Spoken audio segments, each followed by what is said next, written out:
Bismillah, walhamdulillah, wassalatu wassalamu ala rasulillah. Rabbi shrah li sadri wa yassir li amri wahlul 'uqdatam min lisani yafqahu qawli.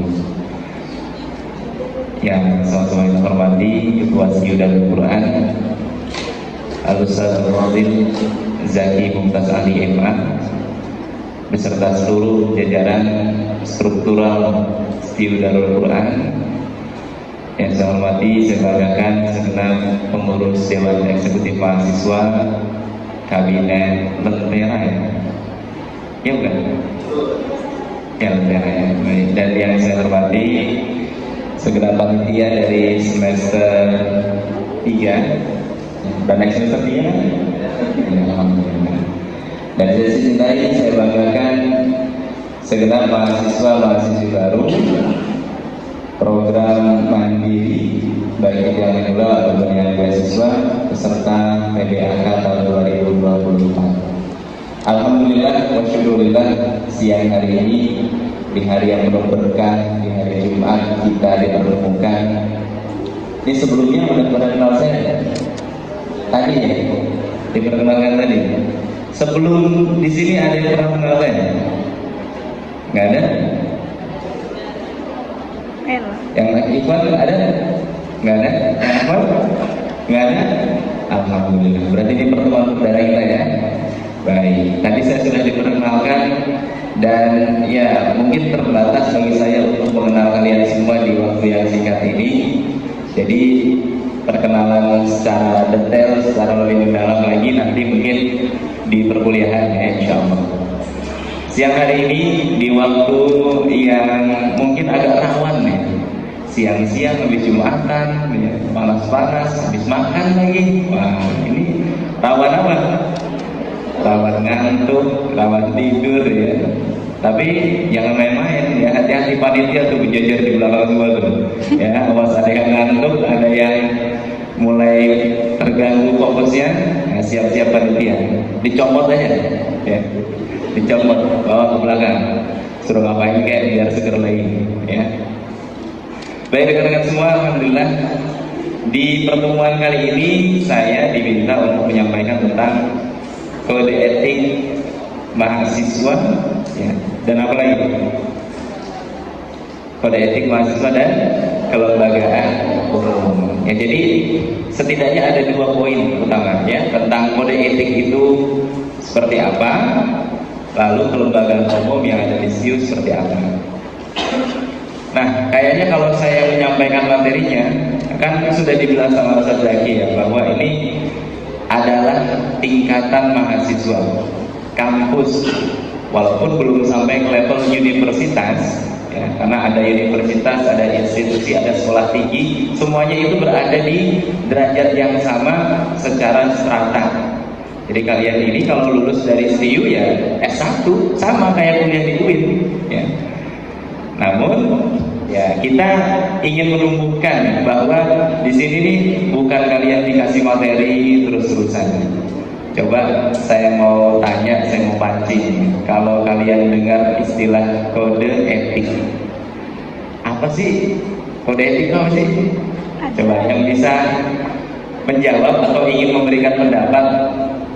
Atau jangan-jangan nggak ada yang tahu sama sekali selama ini ya. Coba dari Ikhwan 1 orang minimal, dari Akhwan 1 orang. Kalau nggak ada yang mau angkat tangan, bisa dikasih hukuman nggak dari panitia? Bisa ya? Bisa ya. Coba siapa yang mau memberikan pendapat dari Ikhwan? Ya silakan. Mic-nya ada lagi?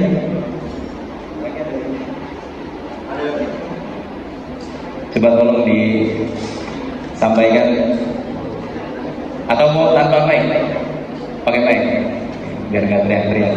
Nggak usah. Ya udah. Apa sih kode etik?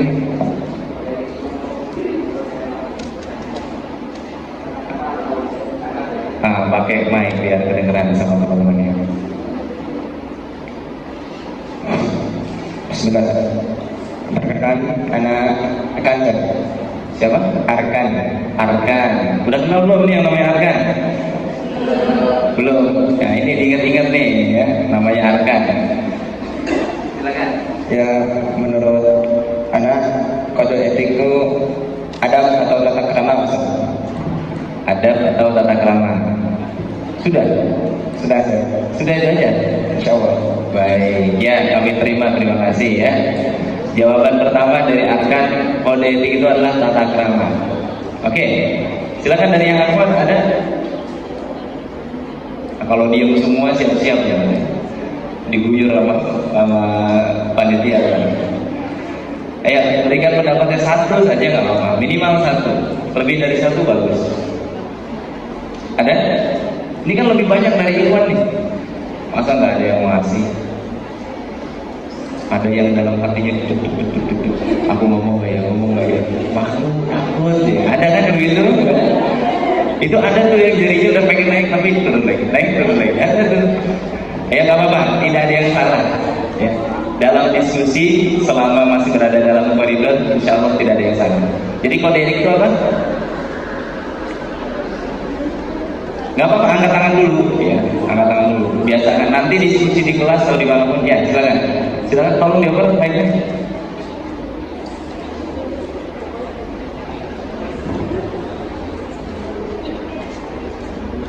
Ya silakan, namanya siapa?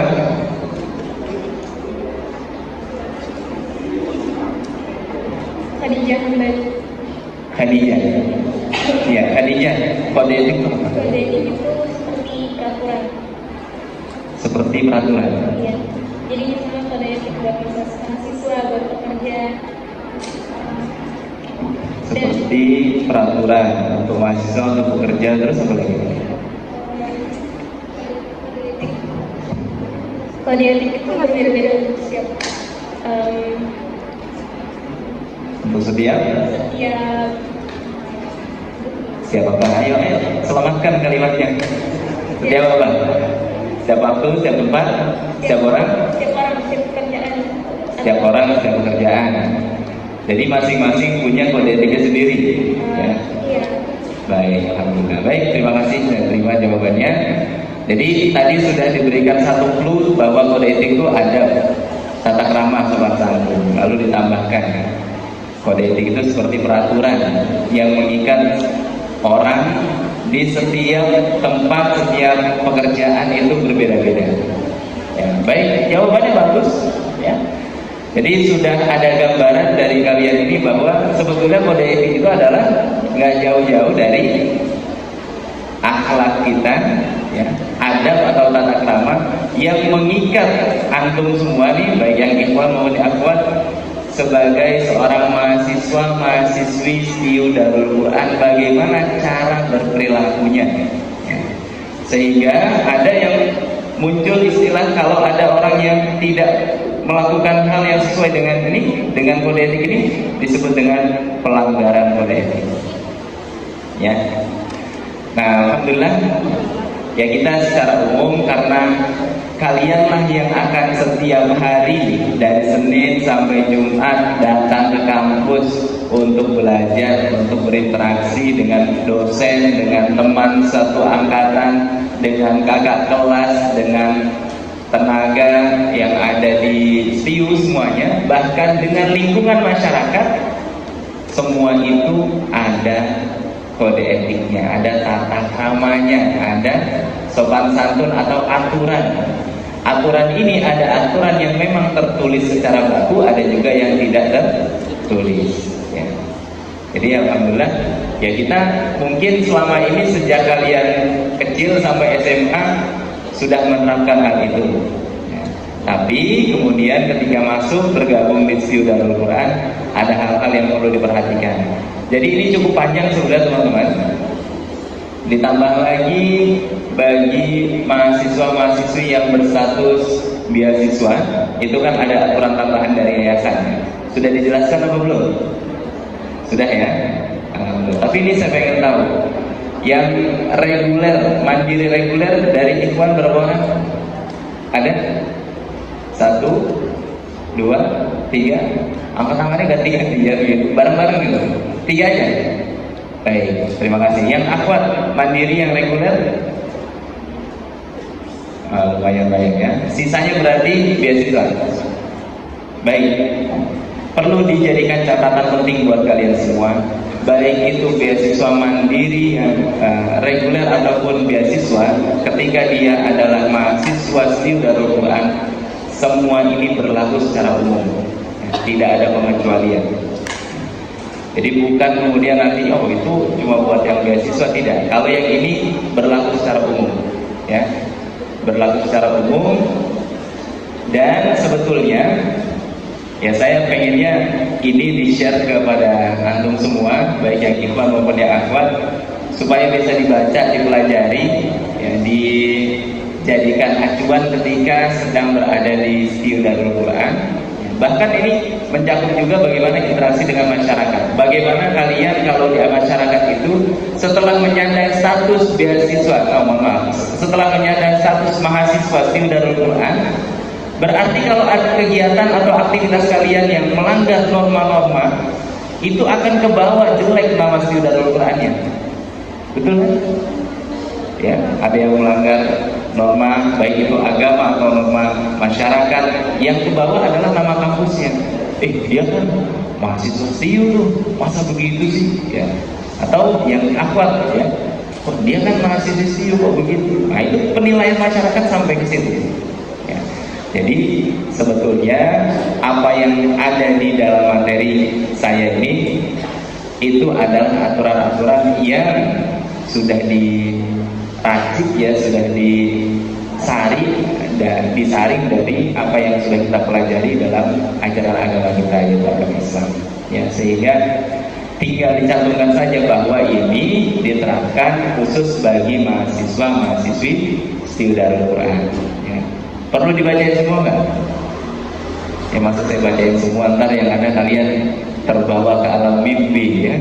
Dari siang-siang ini habis makan, ya, dibacain peraturan segini banyak.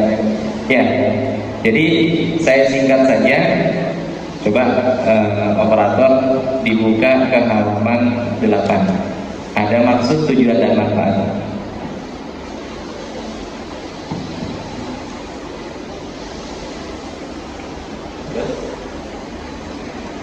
Maksud, tujuan, dan manfaat dari kode etik yang kita miliki di studi Darul Quran adalah tentunya sebagai panduan, ya, panduan bagi seluruh mahasiswa untuk beretika yang baik dalam melaksanakan aktivitas di lingkungan Sekolah Tinggi Ilmu Usuluddin atau STIU, ya, studi Darul Quran, dan di tengah masyarakat pada umumnya.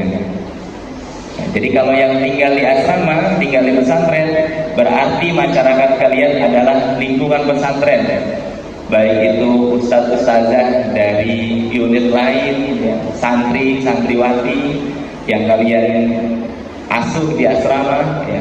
Nah kalau yang tinggal di rumah, berarti masyarakat itu adalah, ya, tetangga kiri kanan, ya, yang ada di lingkungan kalian. Dan kita sekarang punya asrama mahasiswa mandiri, ya. Jadi yang sebagian ada yang tinggal di sana, kemarin sudah ketemu dengan saya, ya.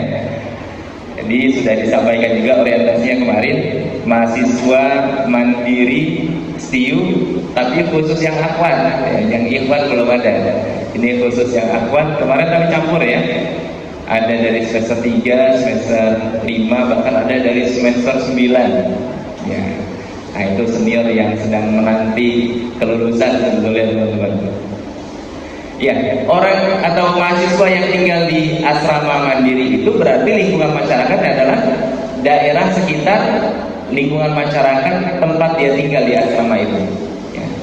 Mulai dari tetangga kiri kanan, ya, apalagi RT, RW, ya. Kalau kita tinggal di satu tempat yang baru, misalnya mengontrak, itu kan harus lapor. Yang ada kan kontrak, tamu saja lebih dari 24 jam harus lapor. Gitu tulisannya tuh di pelang nomor rumah kita, ya kan? 1 kali 24 jam wajib lapor. Kenapa? Kalau nggak lapor, khawatirnya ternyata terjadi hal-hal yang tidak diharapkan. Apalagi zaman sekarang, wah, bahaya sekali. Baik, itu maksudnya kode etik ini ditujukan untuk panduan. Kemudian tujuannya apa? Saya bacakan tujuannya di pasal 3. Tujuannya pertama, membentuk mahasiswa yang bertakwa, berilmu, dan berakhlak mulia. Kedua, mewujudkan komitmen bersama mahasiswa untuk mendukung terwujudnya visi, misi, dan tujuan STIU Darul Quran. Ya. Yang ketiga, menciptakan proses pendidikan yang tertib, teratur, dan iklim akademik yang kondusif. Ya. Jadi supaya kalian teratur, belajarnya, disiplin, dan seterusnya.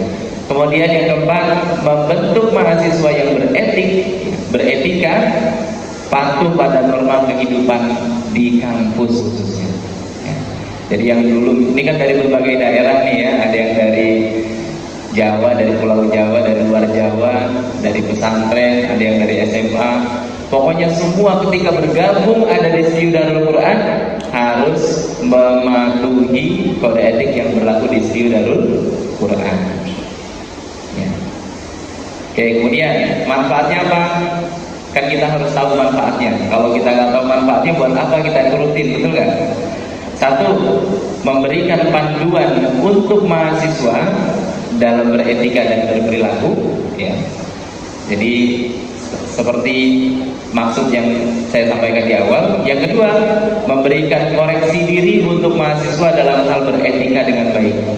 Mungkin begini teman-teman, kalian selama ini sudah merasa saya baik-baik aja kok, saya rajin kuliah, saya begini begitu, rasanya saya melakukan hal-hal yang positif.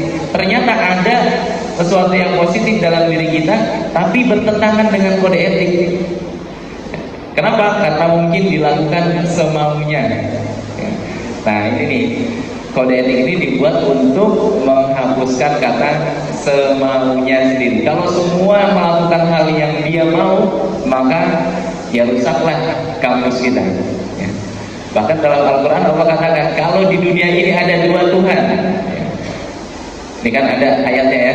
Kalau di dunia ini ada dua Tuhan, apa yang terjadi? Apa yang terjadi kalau ada dua Tuhan? Iya, yang terjadi rusak dunianya. Tuhan yang satu mau begini, Tuhan yang satu mau begitu. Nggak sinkron kemauannya, hancurlah dunianya. Betul? Maka di STIU juga begitu. Di kampus kita tidak melakukan berbagai hal dengan semau kita. Ada yang memang di ranah karakter kreativitas kita, sehingga bisa kita kembangkan. Ada juga yang diatur, ditata dengan kode etik ini. Ya. Untuk pasal-pasalnya saya tidak akan bacakan semua karena ini kurang lebih ada 30 pasal, ada 29 halaman. Jadi nanti kalau HP-nya sudah kembali, ya, HP-nya masih disita panitia ya. Ya. Ingetin ya, jangan sampai ketukar tuh. Panitia hati-hati. Ya. HP-nya nanti kalau sudah dikembalikan, silakan buka grup PBAK offline, nanti akan di-share oleh panitia tentang materi kode etik ini. Baik, sampai di sini jelas teman-teman? Ikhwan, apa jelas? Baik, sebelum melangkah ke materi atau hal yang ingin saya sampaikan berikutnya, ada yang mau ditanyakan dulu? Tidak ada? Pasti penasaran, apa aja sih 30 pasal itu? Nanti baca sendiri ya. Karena waktu kita terbatas ya, udah kepotong nasi yang datangnya telat tadi ya. Baik, sudah? Oke, selanjutnya di dalam kode etik ini juga diatur selain interaksi kalian dengan mahasiswa, kemudian di kelas bersama dosen, ada juga interaksi di kantor mungkin bersama tendik ya, staf-staf yang ada di STIU Darul Quran. Tadi di awal pemateri pertama siapa? Ustaz siapa? Siapa beliau? Jangan sampai tuker ya, beliau itu ketua STIU Darul Quran. Pemateri kedua siapa? Ustaz Anas. Anas apa? Anas Mujahidin. Beliau itu sebagai apa? Wakil 1 ya. Bidang apa? Bidang akademik ya, jangan sampai lupa. Nah, saya akan sampaikan juga struktural yang lainnya. Sudah ada belum filenya? Ya, jadi di STIU itu untuk tahun ini ada 14 dosen dan teknik yang menjadi struktur yang kalian nanti akan sering ketemu kalau ke kantor ya, ke kampus. Selain belajar di kelas, strukturnya ada 14. Coba dibuka yang dari Anggrik. Sudah dikasih. Jadi ada 14. Ketua sudah Ustaz Zaki, Ustaz Ali. Wakil 1 Ustaz Anas. Wakil 2 siapa wakil 2? Ya, saya sendiri. Dan ini sistem wakil 1, wakil 2 baru ditetapkan tahun ini. Sebelumnya tidak ada wakil 1, tidak ada wakil 2. Hanya ada ketua STIU, ya, ketua STIU 1 yaitu Al-Ustaz Abdul Hanan Ar-Rifai, MAG, yang beliau sekarang menjabat di ketua LPPK. Ya. Kemudian wakilnya itu ya LPM, LPPM itu setingkat wakil ketua. Tapi kalau spesifik wakil ketua 1, wakil ketua 2 sebelumnya tidak ada. Jadi baru ada di tahun 2024 ini. Nah kemudian muncul, oh ya, ada LPM di STIU itu ada LPM. Ada yang tahu singkatan dari LPM? Lembaga, ya pasti L-nya lembaga ya. P-nya apa? Pengembangan. M? Mahasiswa. Ya jawabannya kurang tepat ya. Tapi udah berusaha, nggak apa-apa. Itu tandanya nggak ngantuk. LPM itu artinya lembaga penjamin mutu. Jauh banget. Enggak jauh. Lembaga penjamin mutu. Kenapa harus ada LPM? Karena kan kalian kuliah di sekolah tinggi, di kampus. Kalau tidak ada lembaga penjamin mutunya, dikhawatirkan kalian sekolah di kampus yang abal-abal. Cirinya kampus yang bermutu apa? Ada akreditasinya. Dan alhamdulillah STIU Darul Quran prodinya sudah terakreditasi, ya, prodi IAD-nya akreditasinya baik, dan alhamdulillah kampus kita ya dalam APT kemarin akreditasi perguruan tinggi baru minggu yang lalu keluar nilainya dengan predikat baik, alhamdulillah ya. Ini suatu kebanggaan buat kita bahwa kampus kita ini diakui keberadaannya dan mutunya juga terjamin insya Allah ya. Karena kalau kalian kuliah di tempat yang belum terakreditasi, resikonya adalah kampus itu tidak boleh meluluskan. Tidak boleh meluluskan artinya kalian 4 tahun pulang pergi setiap hari, mungkin ilmunya dapat, tapi titel pengakuan secara strata satunya tidak bisa diakui oleh dikti ya. Jadi kalau ilmu ya itu urusan lain, tapi kan kita butuh pengakuan secara formal. Baik, terima kasih sudah ada tulisannya. Coba di Profesor. Yang ketiga, nah, itu saya sendiri ya. Yang keempat ada, tadi saya sudah bacakan LPM ya. LPM siapa LPM? Ustaz Muhammad Sampil MAG ya. Ini hari ini beliau berhalangan hadir bersama kita di acara offline, tapi saya pantau tadi di kantor ada orangnya. Memang belum bisa berkunjung ke sini. Ustaz Muhammad Sampil MAG. Lalu ada Kaprodi. Kaprodi itu ketua program studi. Ketua program studi kita juga baru ya. Namanya Ustaz Acep Aryadi. Tadi ada di sini ya, duduk di belakang saya.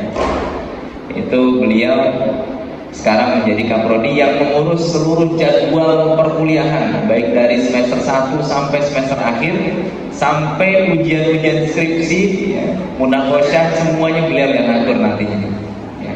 Tapi kalian masih jauh kalau skripsi ya nanti ya. Ujian misalnya UTS, UAS, itu beliau yang ngatur. Baik, setelah Ustaz Acep ada berikutnya Ustaz Fikri Khalidi. Ini ketua LPPM. Kalau tadi P-nya cuma 1, sekarang P-nya ada 2. LPPM. Ayo coba, kira-kira LPPM-nya apa? Ada mahasiswa-mahasiswanya ya? Coba. Nggak apa-apa, tebak-tebak aja.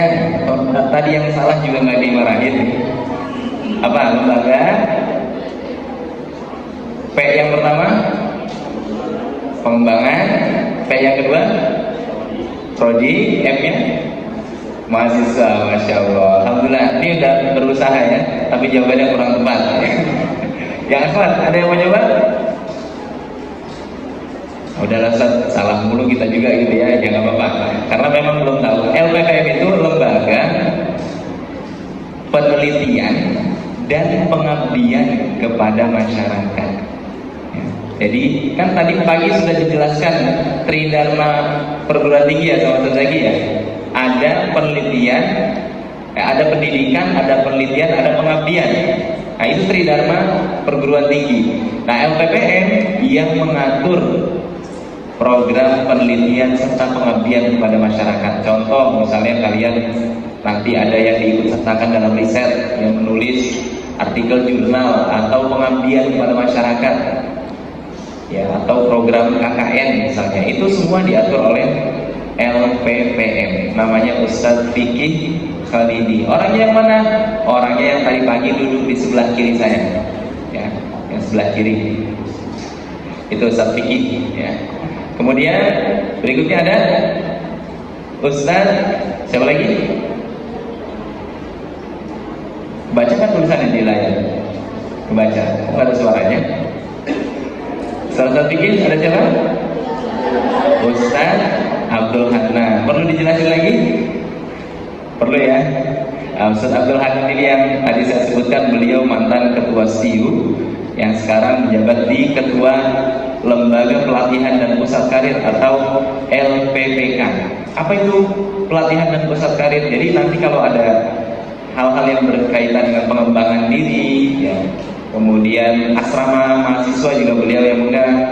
Pusat karir ini studi tracer, jadi kalau kalian lulus itu akan didata oleh beliau, ya, didata oleh LPPK atau yang menjabat nanti, kemudian akan didata, diarahkan kalau yang dapat pekerjaan misalnya atau yang sudah bekerja di mana itu didata. Jadi kita tahu lulusan kita itu ada di mana. Dan sekarang alhamdulillah STIU Darul Quran sudah meluluskan satu angkatan berjumlah 34 mahasiswa-mahasiswi, ya, sudah diwisuda tahun lalu. Nah, yang akan dilakukan wisuda juga di akhir tahun ini, wisuda yang kedua insyaallah, ya. Baik, itu LPPK Ustadz Abdul Hanan. Orangnya tadi ada di belakang saya juga, yang bersama Ustadz Acep Aryadi. Berikutnya, ya singkat saja, Ustadz Hilaluddin Ishaq LC. Beliau ini ketua Lembaga Al-Quran dan Bahasa Arab atau disingkat jadi LQBA. LQBA. Tugasnya apa? Beliau yang mengatur bagaimana pengembangan Al-Quran di kampus, ya, maksudnya untuk program tahfiz dan tahsin, ditambah juga pengembangan penguatan bahasa Arab, ya. Jadi nanti ada materi-materi khususnya beliau yang atur. Orangnya yang mana? Hari ini belum bisa hadir. Kemarin beliau sakit, ya, hari ini belum bisa datang. Ya insya Allah nanti akan bertemu dan sering berinteraksi dengan beliau, ya, Ustadz Hilaluddin. Berikutnya nomor 9 ada Ustazah Vina Madihah MAG. Beliau berstatus sebagai sekretaris LPM. Ketua LPM-nya siapa tadi? Ustaz Muhammad Sapir, ya. Ada sekretarisnya namanya Ustazah Vina Madihah. Orangnya yang mana? Ada nggak di sini tadi? Nggak ada. Jadi Ustazah Vina sampai sekarang belum bisa ngantor. Yang kita doakan mudah-mudahan besok beliau bisa hadir. Jadi jujur saya juga belum ketemu sama orangnya, ya.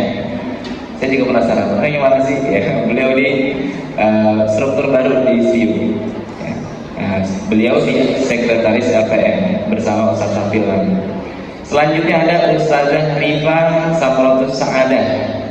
Beliau di sekretaris LPPM, ya, sekretaris LPPM. Jadi kalau ketua LPPM kan tadi Ustaz Fikih, sekretarisnya Ustazah Rifa. Nah, orangnya ada tadi di sini. Yang ada di sebelah mana tadi? Sebelah, kalau dari saya sebelah kanan, ya. Saya lupa tadi pakai baju hitam kalau nggak salah.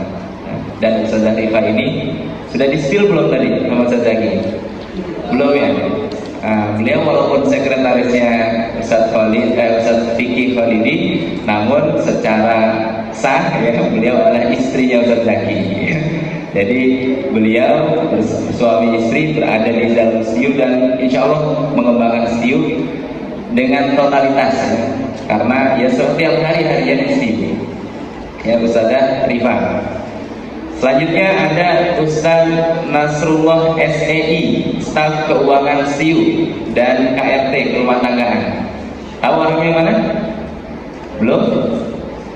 Orangnya adalah yang duduk di belakang Ustaz Zaki tadi, ya, dengan postur tubuh yang lebih besar dari yang lain. Ya. Masih ingat? Nah, itu Ustaz Nasrullah. Ya. Nanti kalau bagian pembayaran SPP atau masalah pengajuan keuangan akan banyak berinteraksi dengan beliau. Selanjutnya ada Ustaz Ridwan Ashrofi, staf kesekretariatan dan media. Jadi Ustaz Ridwan ini yang menjadi kontak person selama MB kemarin. Sudah banyak yang WA ya, mungkin berinteraksi sering ada di grup. Nah, itu Ustaz Ridwan.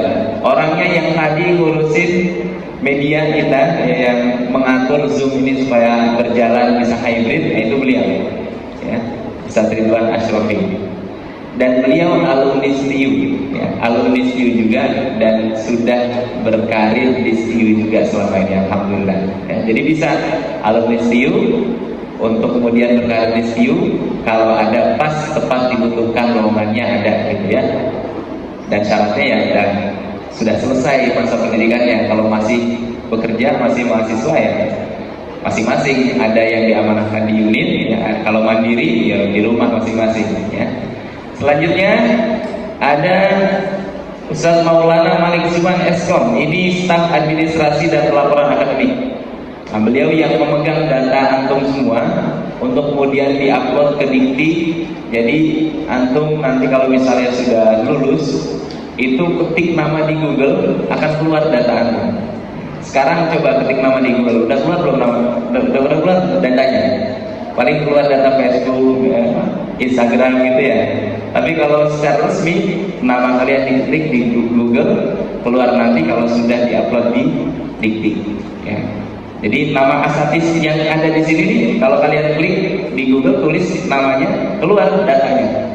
Misalnya data perkuliahannya di kampus-kampus sebelumnya. Ya, kalau saya dulu di UIN S1 dan S2, ya keluar itu data repository UIN, ya, nama saya, lalu tulisan tesis saya dan skripsi saya ada, ya. Itu diurus oleh Ustaz Maulana, ya.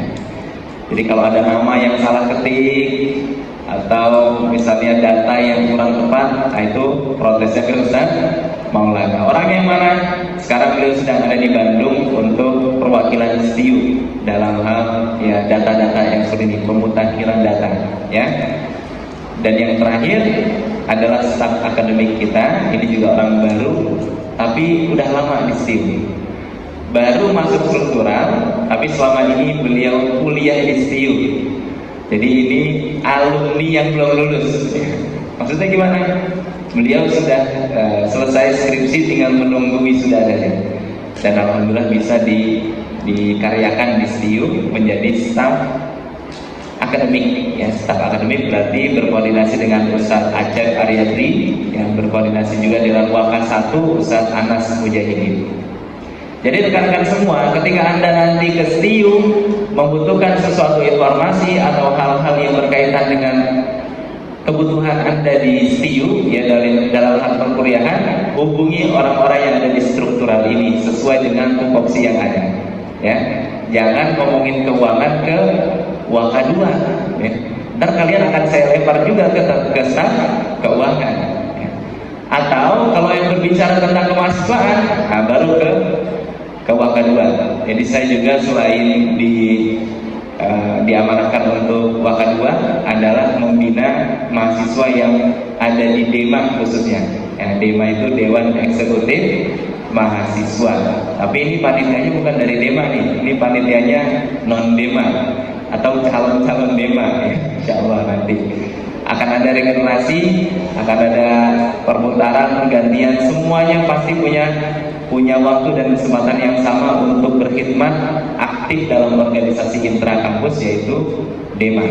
Ya, nanti konsultasinya atau koneksinya dengan saya sekarang di Waka 2. Ya, sampai di sini jelas teman-teman semuanya? Jelas ya? Alhamdulillah. Ada yang mau bertanya? Silakan kalau ada yang mau ditanyakan. Ya, baik dari Ikhwan atau dari Akhwat boleh. tentang kode etik mahasiswa dan staf atau kelembagaan umum yang ada di STIU. Kalau nggak ada yang bertanya, ini saya husnuzon semuanya paham nih. Ya. Soalnya kalau suzon ya mungkin nggak paham semua gitu ya. Gimana? Yang apa jelas semuanya? Ya. Kode etiknya sudah tahu? Mana? Kan belum di-share. Baik, saya kasih ini salah satu hal atau poin yang penting untuk diketahui karena kalian setiap hari ke STIU. Ya, jadi minimal ketika Anda berkuliah harus datang sesuai dengan jadwalnya, tepat pada waktunya, dan menggunakan pakaian yang pantas untuk berkuliah. Pakaian yang pantas itu apa? Ya kalau sekarang misalnya pakai kopiah, pakai kemeja, pakai baju koko, pakai celana panjang, pakai ikhwan, nah itu pantas.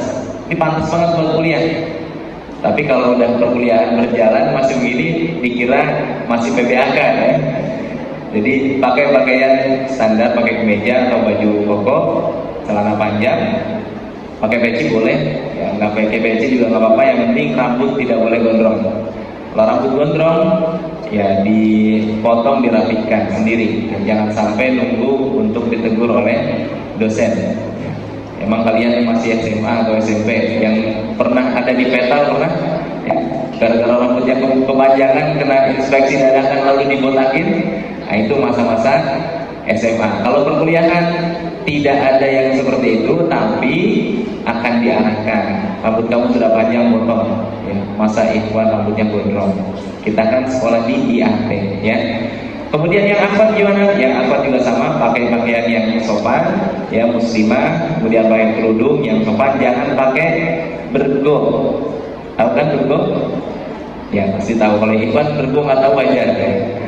Bergo atau kerudung yang instan itu, ya jangan pakai yang begitu kalau lagi di kelas.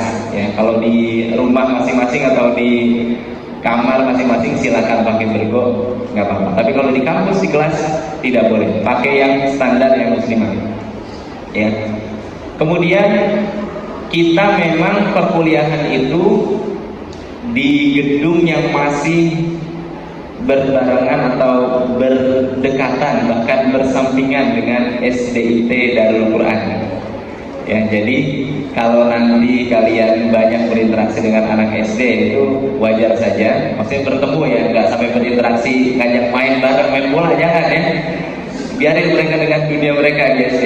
Kalian ya berkuliah, gedungnya memang masih satu lokal, cuma itu bukan gedung SD, itu gedung milik yayasan, dialokasikan untuk STIU. Sebagian besarnya karena mereka lebih banyak, yaitu milik SD, gitu ya. Jadi datang ke kampus dengan pakaian yang rapi, ya. Dan juga walaupun di kelas atau ketika kita masuk ke area gedung itu kita lepas alas kaki, tapi dari rumah ya atau dari asrama ya pakailah pakai sepatu, pakai kaos kaki yang rapi, gitu ya. Supaya apa? Supaya jelas kelihatan bahwa ini anak kuliahan. Ya walaupun di kelas nggak pakai sepatunya. Ya, jangan pakai sendal-sendal yang unyu-unyu gitu ya. Kalau yang akhwat atau yang ikhwan juga ya diikhtiarkan lah pakai sepatu. Itu sopan. Jadi ketika misalnya ada kegiatan outdoor yang mendadak dari dosennya, ya pakai sepatu formal gitu. Ya, jangan pakai sendal jepit, apalagi sendal jepit yang karet swallow itu, yang ketuker mulut kalau di masjid, ya, gitu. Baik, itu standar kita, ya. Insya Allah masih dalam takaran yang wajar dan normal ya. Kalian tidak akan disuruh bawa apa sekarang ini name tag yang dari kardus ini ke kelas ya. Tidak perlu, nanti silakan beraktivitas, berinteraksi dengan biasa ya. Kalau sudah kenalan kan nggak usah pakai name tag. Ini kan name tag fungsinya supaya kalian saling mengenal ya. Jadi normal-normal saja, tidak ada yang aneh-aneh di kelas. Dan perkuliahan nanti jadwalnya sudah dikasih tahu belum? Sudah? Dari Ustaz Anas tadi? Sudah? Ya, Senin sampai Jumat full ya? Ya full, tapi tentunya ada waktu-waktu yang kalian bisa alokasikan untuk aktivitas mandiri ya, aktivitas pribadi silakan. Tapi kalau sudah datang di kampus, kode etik ini harus dijunjung. Lalu setiap kalian ada keperluan dengan lembaga tertentu di kampus, hubungi orang-orang yang tepat, ya. Atau minimal tanya dulu, jangan sampai kalian nggak tahu lalu salah nanya, ya, salah nanya seperti itu. Ini saya mohon maaf tidak bisa menampilkan foto-foto orangnya, ya, karena memang belum selesai di struktur ini, struktur baru, belum selesai untuk pemasangan foto dan nama serta jabatan-jabatan mereka. Jadi masih namanya saja, nama jabatannya, fotonya belum ada, gitu ya. Nanti insya Allah di kampus sering ketemu di kantor, ya, seperti itu. Baik, saya nggak panjang-panjang karena memang sebetulnya materi ini, ya, ini adalah tambahan saja, ya. Kalau di sebelumnya kan sudah disampaikan masalah akademik, lalu latar belakang STIU. Nah, ini kode etik. Pesan saya yang paling utama, yang paling penting adalah kita sebetulnya sebagai seorang muslimah sudah tentu akan senantiasa menjunjung tinggi yang namanya akhlak, ya. Apalagi sebagai mahasiswa. Ya sudah, kalau kalian menjunjung akhlak yang tinggi sebagai mahasiswa STIU, nah itu juga akan mengangkat derajat nama kalian pribadi dan juga akan berefek yang sangat positif kepada kampus, karena ya kalian akan diakui sebagai mahasiswa-mahasiswi kampus STIU Darul Quran, ya. Tapi sebaliknya, ketika kalian beretitut, bertingkah laku yang tidak baik, maka selain nama kalian yang buruk, nama STIU pun akan terbawa. Jadi berpikir ulang kembali kalau mau melakukan tindakan yang tidak baik, ya, yang negatif. Apalagi yang di rumah, yang pulang pergi, ya, di kampungnya, ya tolong dijaga nama STIU baik-baik. Baik, itu dari saya. Ini jujur tidak ada yang bertanya. Akhwat, gak ada yang bertanya? Ikhwan? Nah, kalau tidak ada yang bertanya, ya sudah, apa-apa. Mungkin masih belum terbangun, ya, jiwa-jiwa kritikalnya, ya. Belum pengen protes-protes, ya. Masih mahasiswa-mahasiswi baru, apalagi dari pesantren. Dari pesantren itu kan biasanya apa kata kiai, sami'na wa ata'na, ya kan?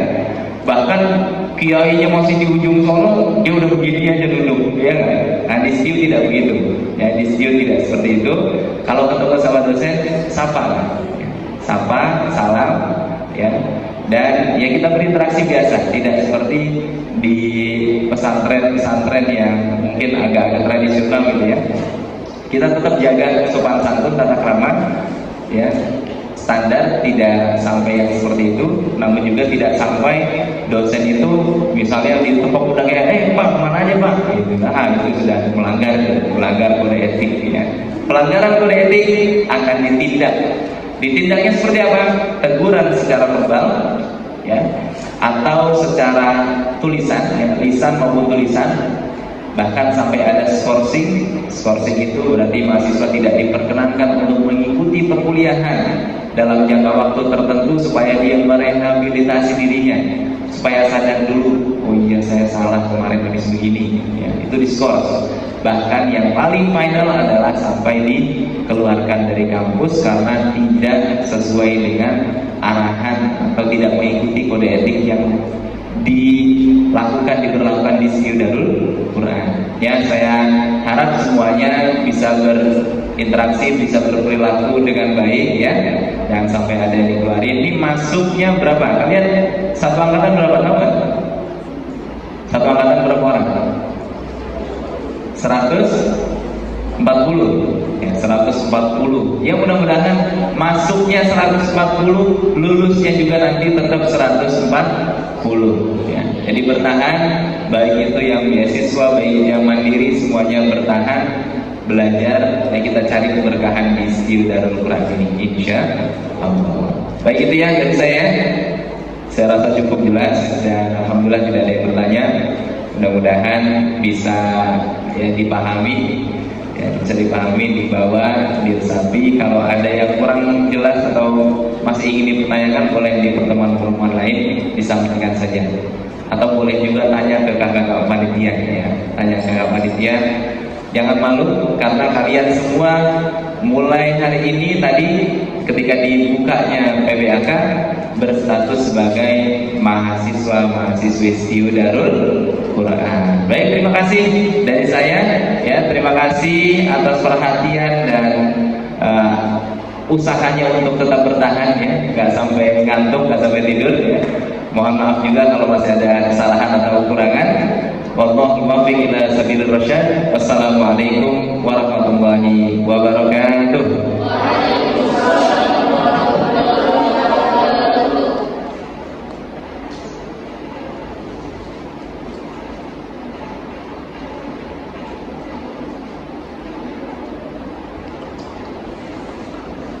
Baik, untuk acara selanjutnya pemberian selamatan kepada panitia yang bertugas, kami mohon untuk segera memberikan selamatan.